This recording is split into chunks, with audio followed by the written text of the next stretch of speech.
1, 2, 3, 4.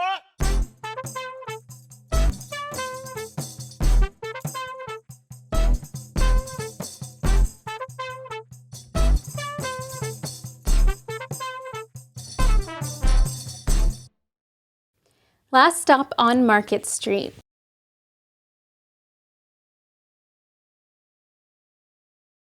CJ pushed through the church doors, skipped down the steps.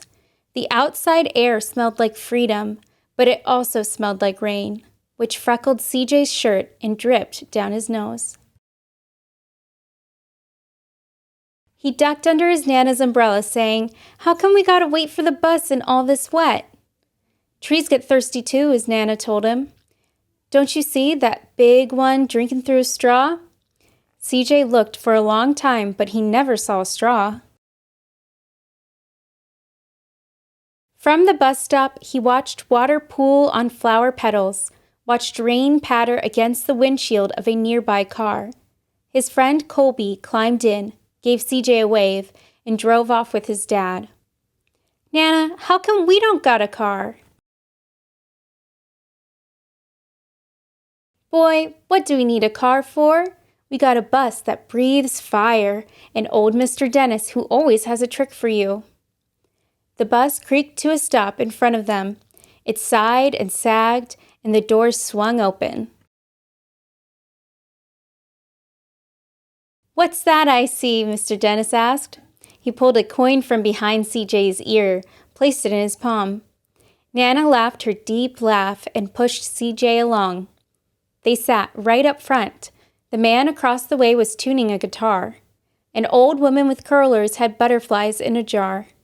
Nana gave everyone a great big smile and a good afternoon. She made sure CJ did the same. The bus lurched forward and stopped, lurched forward and stopped. Nana hummed as she knit. "How come we always gotta go here after church?" CJ said. "Miguel and Colby never have to go nowhere." "I feel sorry for those boys," she told him. "They'll never get a chance to meet Bobo or the Sunglass Man. And I hear Trixie got herself a brand new hat." CJ stared out the window, feeling sorry for himself. He watched cars zip by on either side, watched a group of boys hop curbs on bikes. A man climbed aboard with a spotted dog. CJ gave up his seat. "How come that man can't see?" "Boy, what do you know about seeing?" Nana told him. "Some people watch the world with their ears." "That's a fact. Their noses too," the man said, sniffing at the air. "That's a mighty fine perfume you're wearing today, ma'am." Nana squeezed the man's hand and laughed her deep laugh. Two older boys got on next. CJ watched as they moved on by and stood in back. "Sure wish I had one of those," he said. Nana set down her knitting. "What for? You got the real live thing sitting across from you. Why don't you ask the man if he'll play us a song?" CJ didn't have to. The guitar player was already plucking strings and beginning to sing. "To feel the magic of music," the blind man whispered, "I like to close my eyes." Nana closed hers too. So did CJ and the spotted dog. And in the darkness, the rhythm lifted CJ out of the bus, out of the busy city.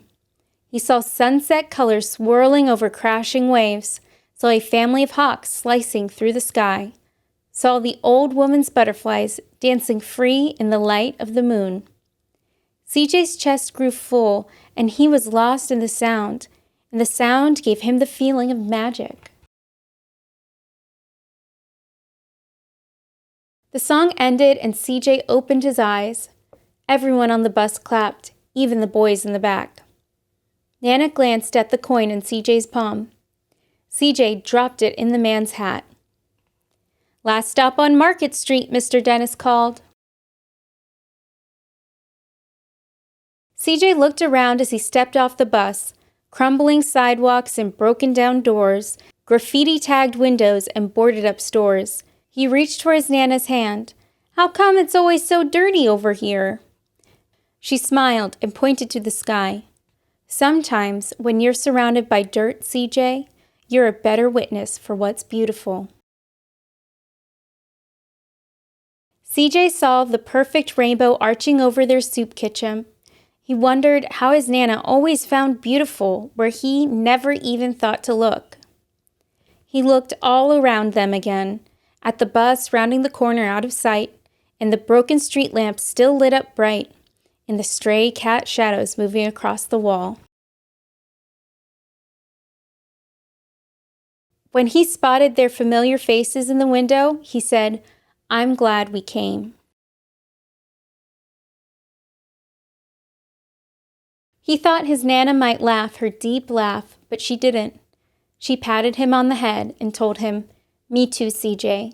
Now, come on." The end.